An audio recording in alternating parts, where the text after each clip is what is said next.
The Prince and the Pauper by Mark Twain. Chapter 21. Hendon to the Rescue. The old man glided away, stooping stealthily, cat-like, and brought the low bench. He seated himself upon it, half his body in the dim flickering light, the other half in shadow, and so, with his craving eyes bent upon the slumbering boy, he kept his patient vigil there, heedless to the drift of time, and softly whetted his knife, and mumbled and chuckled. In an aspect and attitude he resembled nothing so much as a grisly monstrous spider gloating over some hapless insect that lay bound and helpless in his web. After a long while, the old man, who was still gazing, yet not seeing, his mind having settled into a dreamy abstraction, observed of a sudden that the boy's eyes were open, wide, and staring up in frozen horror at the knife. The smile of a gratified devil crept over the old man's face. He said, without changing his attitude or his occupation, "Son of Henry VIII, hast thou prayed?" The boy struggled helplessly in his bonds, and at the same time forced a smothered sound through his closed jaws, which the hermit chose to interpret as an affirmative answer to his question. "Then pray again. Pray the prayer of the dying." A shudder shook the boy's frame, and his face blanched. Then he struggled again to free himself, turning and twisting himself this way and that, tugging frantically, fiercely, desperately, but uselessly to burst his fetters, and all the while the old ogre smiled down upon him, and nodded his head, and placidly whetted his knife, mumbling from time to time, "The moments are precious. They are few and precious. Pray the prayer for the dying." The boy uttered a despairing groan, and ceased from his struggles, panting. The tears came then, and trickled one after the other down his face, but this piteous sight wrought no softening effect upon the savage old man. The dawn was coming now. The hermit observed it, and spoke up sharply, with a touch of nervous apprehension in his voice. I may not indulge this ecstasy longer. The night is already gone. It seems but a moment, only a moment. Would it had endured a year. See the church's spoiler, close thy perishing eyes, and thou fearest to look upon. The rest was lost in inarticulate mutterings. The old man sank upon his knees, his knife in his hand, and bent himself over the moaning boy. Hark! There was a sound of voices near the cabin. The knife dropped from the hermit's hand. He cast a sheepskin over the boy and started up, trembling. The sounds increased, and presently the voices became rough and angry. Then came blows and cries for help. Then a clatter of swift footsteps retreating. Immediately came a succession of thundering knocks upon the cabin door, followed by, "Hello! Open and dispatch in the name of all the devils!" This was the blessedest sound that had ever made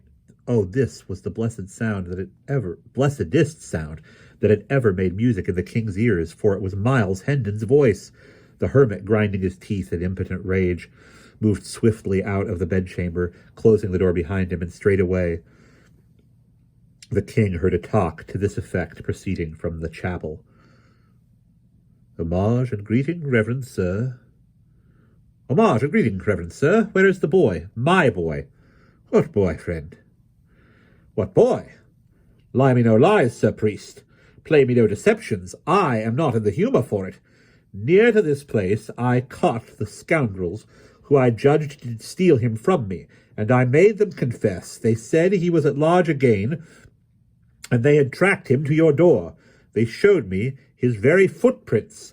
Now palter no more, for look you, holy sir, and thou produce him not. Where is the boy? Good sir, peradventure you mean the ragged, regal vagrant that tarried here the night. If such as you take an interest in excuse me.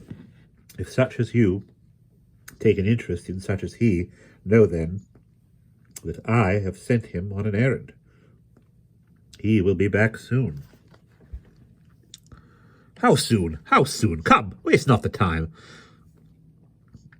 Cannot I overtake him? How soon will he be back?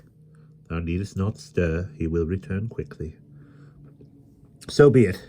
I will try to wait, but stop. You sent him on an errand. You, verily, this is a lie. He would not go. He would pull thy beard, and thou didst offer him such insolence? Thou hast lied, friend. Thou hast surely... Excuse me. Thou hast surely lied. He would not go for thee, no, for any man. For any man? No. Happily not. But I am not a man.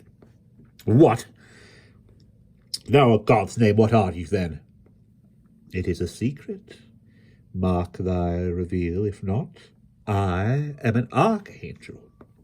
There was a tremendous ejaculation from Miles Hendon, not altogether unprofane, followed by, This doth well and truly account for his complacence. Right, well, I know he would budge nor hand nor foot in the menial services of any mortal, but, Lord, even a king must obey when an archangel gives the word of a command. Let me shh! What noise was that? All this while the little king had been yonder, alternately quaking with terror and trembling with hope. And all the while, too, he had thrown all the strength he could into his anguished moanings, constantly expecting them to reach Hendon's ear, but always realizing with bitterness that they failed, or at least made no impression. So this last remark of his servant came as a reviving breath from fresh fields to the dying, and he exerted himself once more, and with all his energy, just as the hermit was saying, Noise? I heard only the wind. Mayhap it was, yet doubtless that was it. I have been hearing it faintly all the... There it is again. It is not the wind. What an odd sound. Come, we will hunt it out. Now the king's joy was nearly unsupportable. His tired lungs did their utmost, and hopefully too. But the sealed jaws and the muffling sheepskin sadly crippled the effort. Then the poor fellow's heart sank, and the hermit said to hear the hermit say, it came from without, I think from that copse yonder. Come, I will lead the way. The king heard the two pass out, talking, heard their footsteps die quickly away. Then he was alone, with the boding, brooding, awful silence. It seemed an age till he heard the steps and voices approaching again, and this time he heard an added sound, the trampling of hooves, apparently. Then he heard Hendon say, I will not wait longer. I cannot wait longer. He has lost his way in this thick wood. Which direction took he? Quick, point it out to me. But wait, I will go with thee. Good, good. Why, truly thou art better than thy looks. Mary, I do not think there's not another archangel with so right a heart as thine. Wilt ride? Wilt take the wee donkey that's for my boy? Or wilt thy fork thy holy legs over this ill-considered slave of a mule that I have provided for myself, and have been cheated in too? He cost me but the indifferent sum of a month's usury on a brass farthing, let to tinker out of work. No, ride thy mule, and lead thine ass. I am surer on mine own feet, and will walk. Then prithee mind the little beast for me. Well, I take my life in my hands, and make what success I may toward mounting the big one. Then followed a confusion of kicks, cuffs, tramplings, plungings, accompanied by a thunderous intermingling of volleyed curses, and finally a bitter apostrophe to the mule, which must have broken its spirit, for hostilities seemed to cease from that moment. With unutterable misery, the fettered little king heard the voices and footsteps fade away and die out.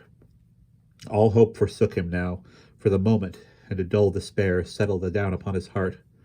My only friend is deceived and got rid of, he said.